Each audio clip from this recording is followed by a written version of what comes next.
The Las Vegas Raiders have been one of the most dysfunctional franchises in the NFL, but their moves in the offseason finally proved that Mark Davis is serious about taking his team in the right direction.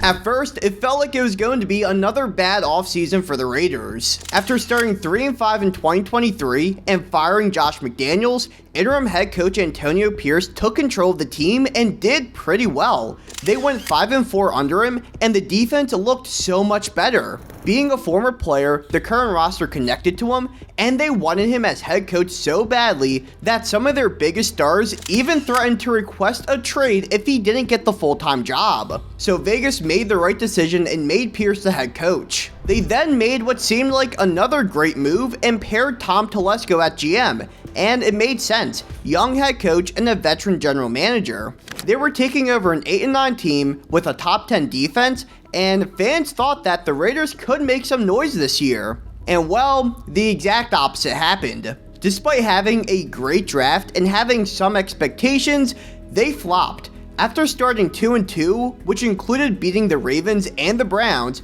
two playoff teams from the year before, they then lost 10 straight games and finished the year 4-13. And yes, while it was a disappointing season, it was kind of 50-50 about Pierce's job security. On one end, they did not have a good quarterback, and they played in a division where every other team made the playoffs. But on the other end, the defense took a step back, and Pierce's staff hires were bad.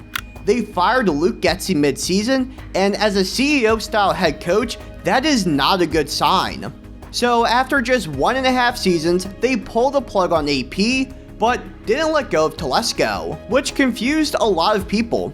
So many times when we have seen a team fire their head coach, the GM goes also. It makes the job a lot more attractive for the incoming coach, and it also allows for him and the new general manager to be on the same page right off the bat. So a few days later, Telesco went too, and being without a GM and a head coach was all too familiar for the Raiders. In 2018, they hired John Gruden and paired him with Mike Mayock a year later. It felt like they had that team moving in the right direction. 7-9 in 2019, 8-8 in 2020, and a 3-2 start in 2021 until Gruden resigned due to his email scandal. And even though Rich Bisaccia took over and somehow led that team to the playoffs, neither he nor Mayock were retained for 2022. They instead hired the duo of Josh McDaniels and Dave Ziegler from the Patriots, which was uninspiring at best. I mean, McDaniels failed as a head coach in the early 2010s and pulled out of the Colts job in 2018. But once Mac Jones had an amazing rookie year with him as OC, the Raiders decided to give him another shot, and it went horribly. He went 6-16 before him and Ziegler were canned.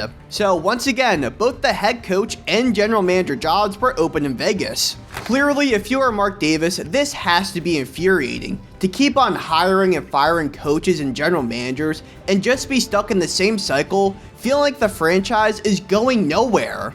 Something had to give for the Raiders to go in the right direction, and something did, and it was himself. Davis is not a football guy at all. He inherited the team from his father, and before that, what did he do?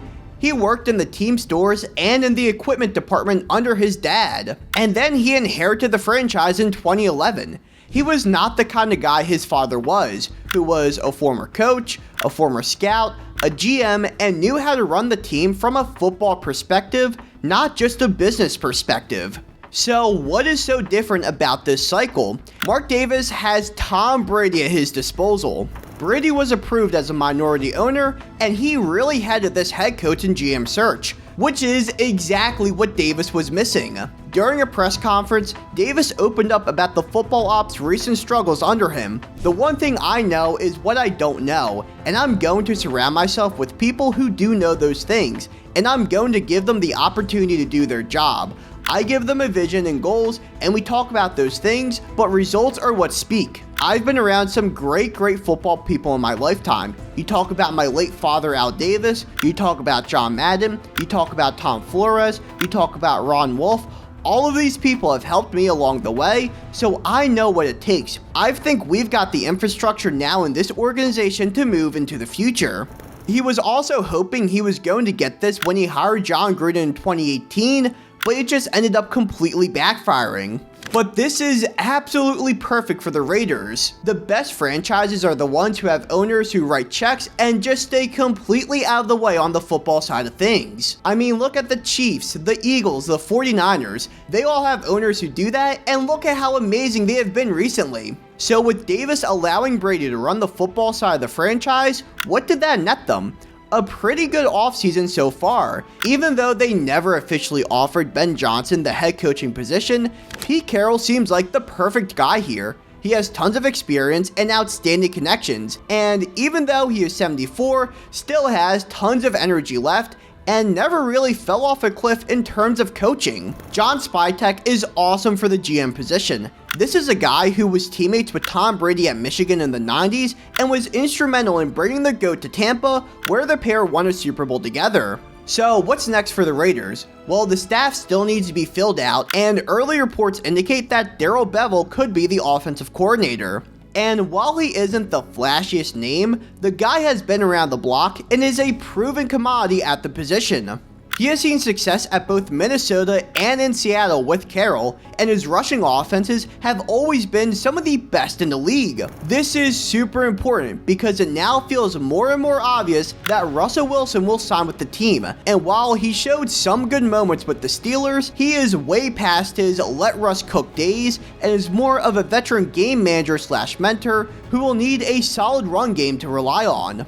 That is the perfect kind of quarterback they need if they want to take a QB in this year's draft. This is a significantly weaker class than last year, and someone like Shedeur Sanders, Jackson Dart, or Cam Ward, if he lasts that long, isn't going to be outstanding right as they get to the pros. So letting them learn under Russ for a year could be pivotal in their development as a quarterback. So I think if you pair one of the rookie QBs with Russell Wilson, get a rookie running back in an absolutely loaded class, find a wide receiver who doesn't need to be the #1 option on the offense because of Brock Bowers and a solid run game, and figure out some of the other holes like corner and defensive tackle, especially with Carroll, Spytek, and Brady running the show, the Raiders should start to move in the right direction.